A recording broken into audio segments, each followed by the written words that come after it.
Hi, I'm Brian Russell, and I want to talk today about the 4 R's of centering prayer.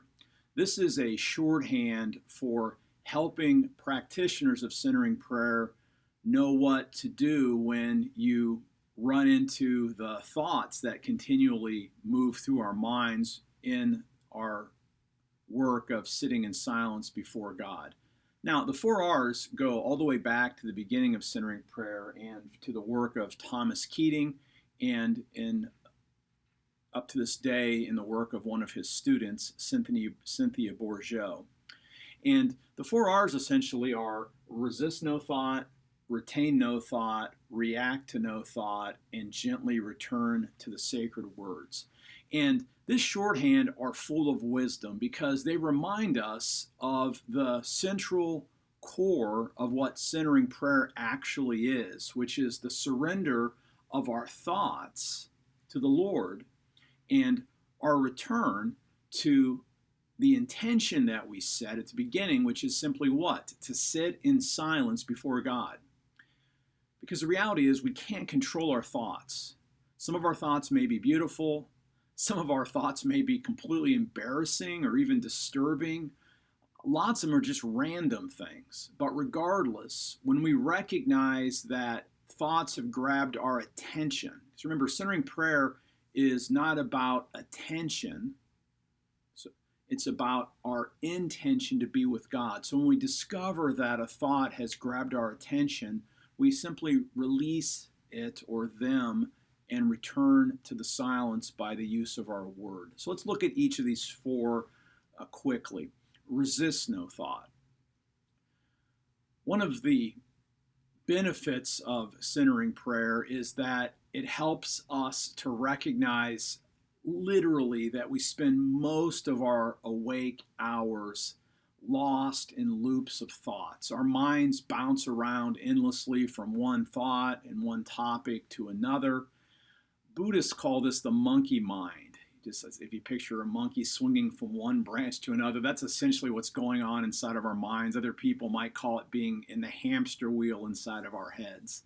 And so when we talk about resisting no thoughts, what's important is that the goal of centering prayer is not to stop thinking. That isn't going to happen. It's not even to fight against our thinking.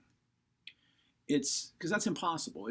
You're going to have thousands, hundreds of thoughts while you're doing a centering prayer session. So the key is not to resist that, but to recognize when you are lost in a thought or distracted by a sound or a feeling, and then surrender it, which leads us to the next R, retain no thought. So we're not going to resist our thinking, but we're also not going to hold on to them or cling to them.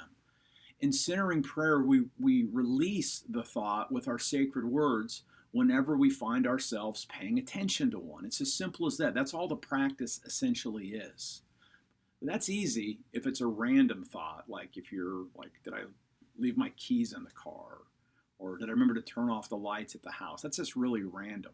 However, it's harder to let go of a thought if you've suddenly thought of a solution to a problem that you've been thinking really hard about, or an idea for a book, or you remember that you need to call a friend. You have to release that. It's even trickier sometimes when you have a really difficult thought that comes into your mind and you just want to ruminate on it a bit. But the practice is retain no thought. Surrender it. Return to the silence, and then react to no thought. Again, these are related. Resist no thought, retain, and react. Because they react to no thought because thoughts are just thoughts. If you've lived long enough, you realize you can't control the thoughts in your head any more than you can control the dreams that you have at night. We have little control about what's going on inside of our conscious mind, at least as it comes in. But what centering prayer teaches us is that we can release whatever comes in. So we may not have control of what comes into the mind, but we have some control over whether or not we give our focused attention to it. And so one of the important things to do is to learn to not react to your thoughts, especially thoughts that are profoundly beautiful, but even more so to really disturbing ones.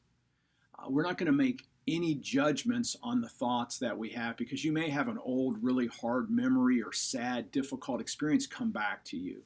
You can have thoughts about all kinds of different things. I'm going to create some more videos to talk about the specific thoughts, but simply do not react to whatever comes inside of your mind while you're sitting in silence with God. Good, bad, or neutral, we simply don't react. We don't judge what comes into our minds, and we release that back to God.